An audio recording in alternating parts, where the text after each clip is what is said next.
Hello everyone and welcome back. The four bullets that you're looking at there are either a 223 or a 556.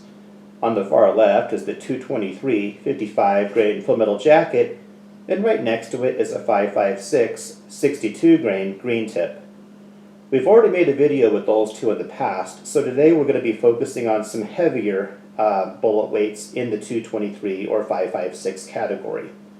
You're also looking at a 69 grain match grade hollow point by PPU, and on the far right you're looking at a 77 grain match grade hollow point by IMI razor core.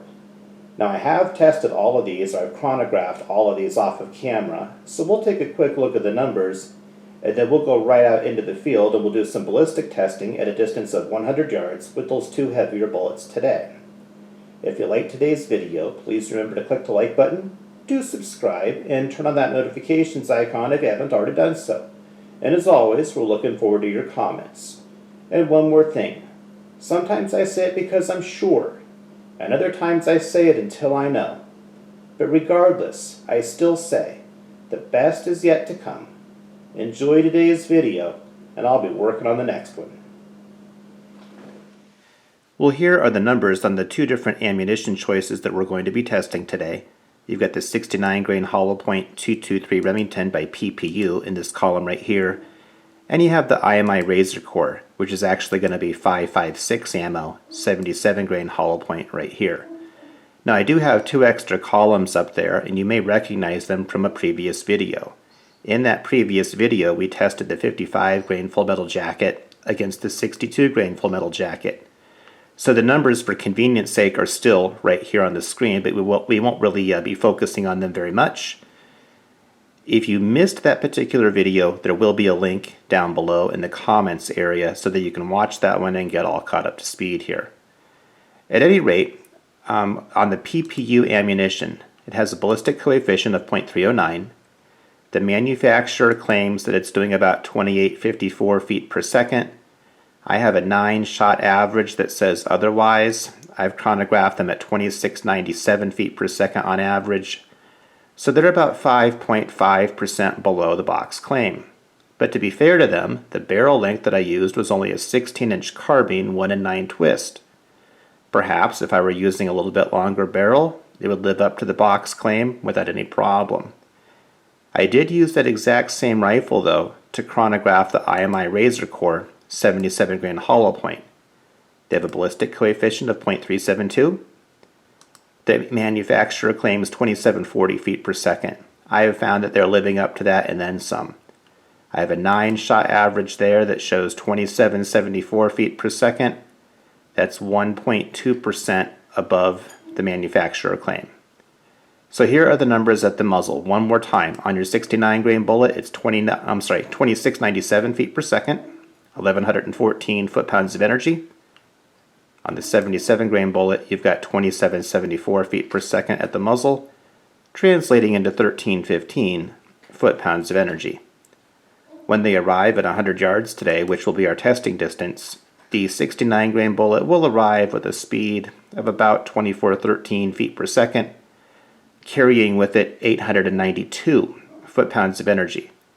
The 77 grain bullet will have a speed of 2553 feet per second upon arrival, and it will have 1097 foot-pounds of energy when it arrives.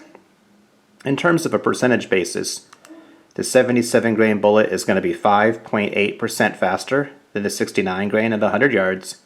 That translates into 22.9% more foot-pounds of energy.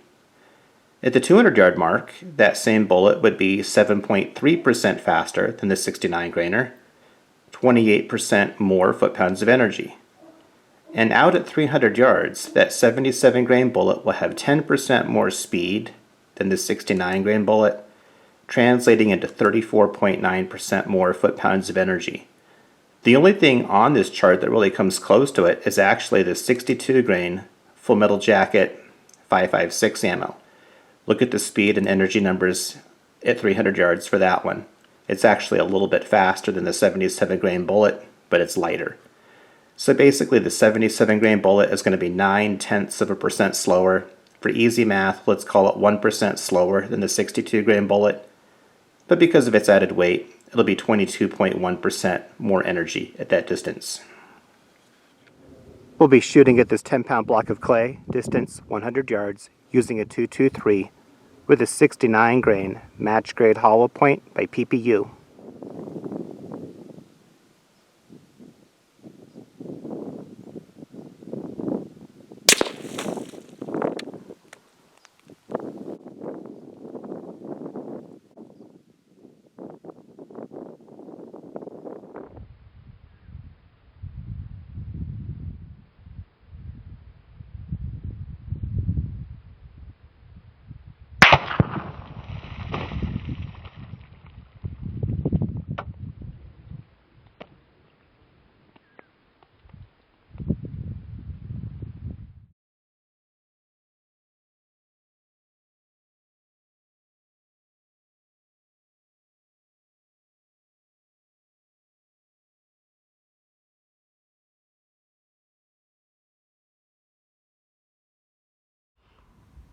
Walking up right now to the 10-pound block of clay that was just hit at a distance of 100 yards with a .223 using a 69 grain match grade hollow point from PPU.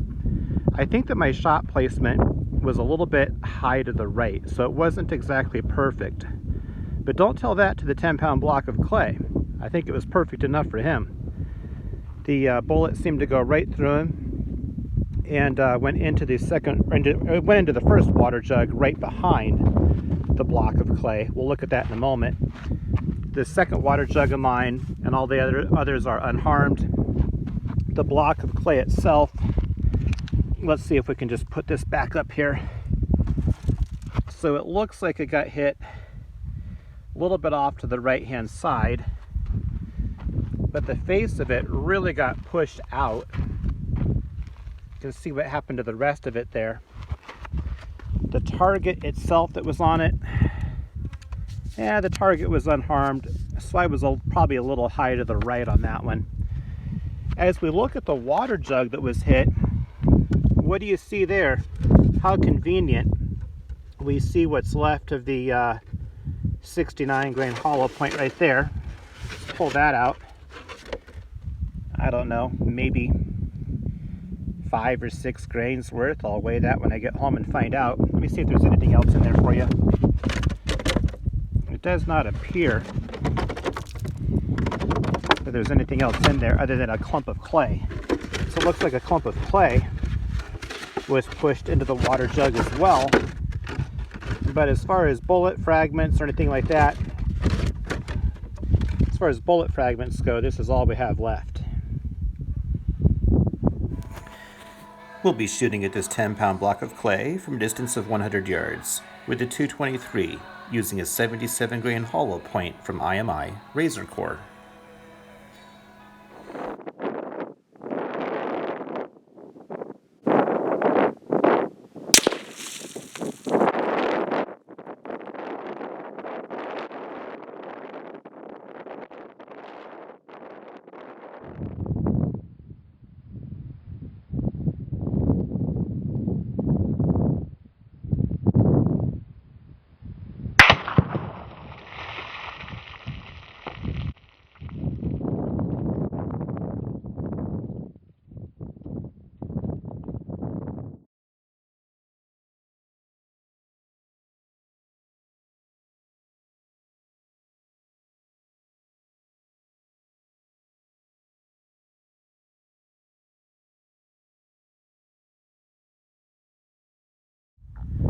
Walking up right now to the 10-pound block of clay that was just hit at a distance of 100 yards with a .223 using a 77 grain hollow point IMI Razor Core ammo.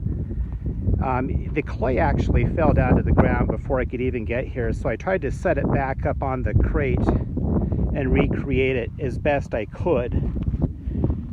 When I originally got to it before it fell, it pretty much looked about like that. The water jug that was in line directly behind the clay looks like that is probably the entrance hole right there. From what I could tell through the scope, it was pretty much a dead center hit. I'll watch the tape when I get home to be sure, but pretty sure we hit this one pretty much dead center.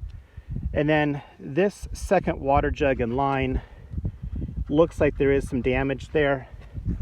Nothing came out of the back of that second water jug, but I believe that we'll probably find a bullet or part of a bullet in there. Sure enough, there's something in there. We'll pour that out in a moment for you. Here's the remains of that 77 grain hollow point. I poured this out of the second water jug moments ago. This is all that's left of it. My guess is that it weighs about 7 or 8, maybe 10 grains tops. I'll weigh that when I get home to find out for sure.